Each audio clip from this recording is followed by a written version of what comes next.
Hello guys, this is Ekeda for Investigation, but today I'm not going to be talking about food. I'm going to be talking about food to the extent that my dad would have loved what I made today, but I'm just doing it in his honor. This picture between me here was taken sometime in December, I think December 28th, 2021, when I traveled home and we had a celebration for my parents, and there is my dad with I kind of asked him to raise his two hands to peace sign, and that was me, my hand over his shoulder, and I think it was my senior sister that took the picture. That was the last I saw him.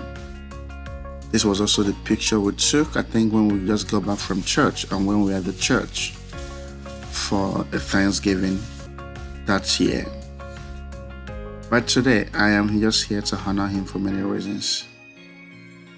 I am here to just speak of the little I know about him, growing up under him and my mom in the village.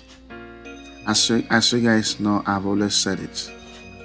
I'm a typical village person, and I don't really hide it, and I'm not going to hide it.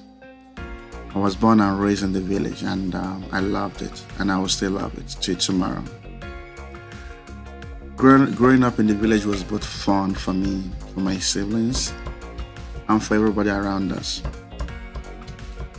Then village was really a very communal. We practiced what I would call a communal living. As you can see, if I may say that also, everything I'm doing here today is purely local. From roasting the yam to making the sauce we are going to use for the yam, you guys will see that it's 100% local, and is actually served in a wooden plate, just like my late dad would love it. Yes, this is in his honor. I did it.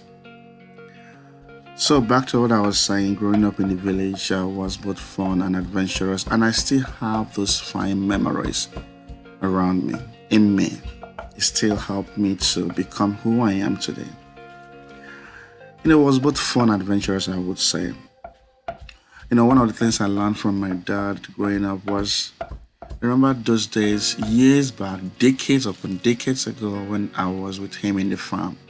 He told me one thing, that I should not carry trouble or problem on my head, but I should have that problem on my shoulder.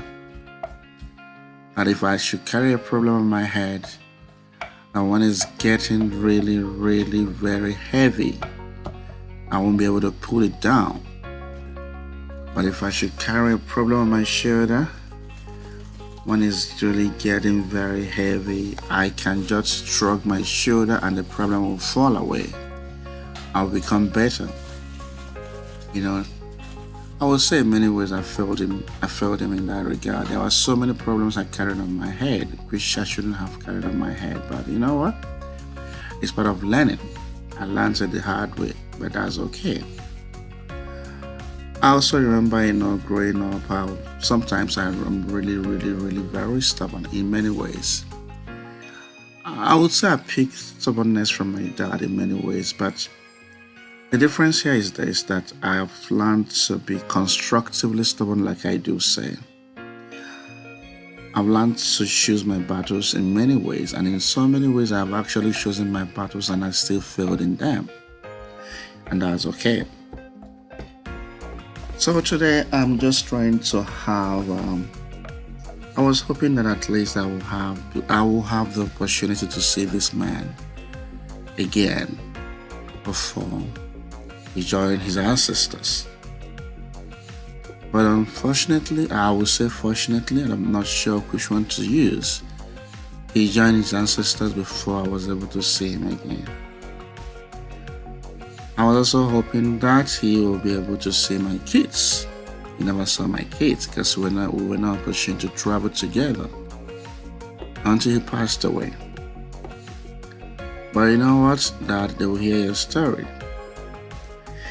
They will get to know everything about you, the many battles you won, the many battles you lose or you lost, and the many battles you left unfinished.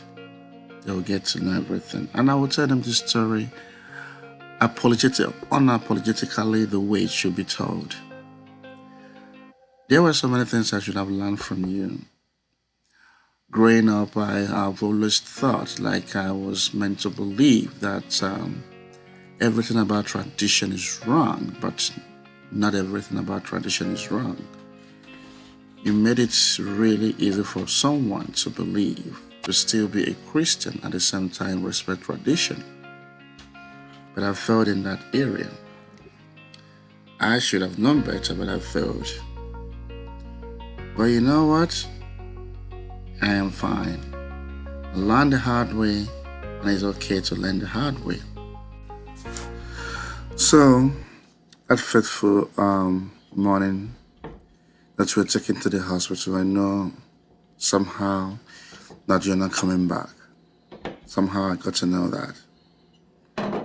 But when it was time to go, I remember how you came to announce to me that you're going. I remember the three bangs on my door, and my kids were sleeping, so no way they would have knocked on my door 3 times. And I called out their names, but they didn't answer me because they were still sleeping. And my mind went straight to you. That was when I knew you were gone. Just a day before your departure was announced, I know you were gone. You came, you announced it, and you left.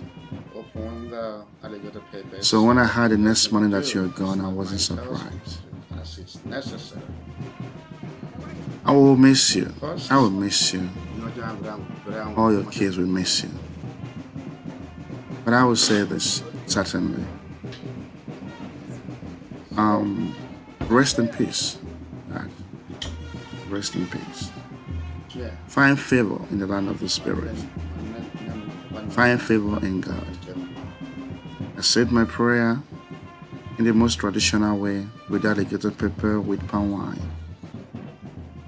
It's for a reason. Because I want to honor you. And I hope you will accept my prayers. Rest in peace, Dad. Love you.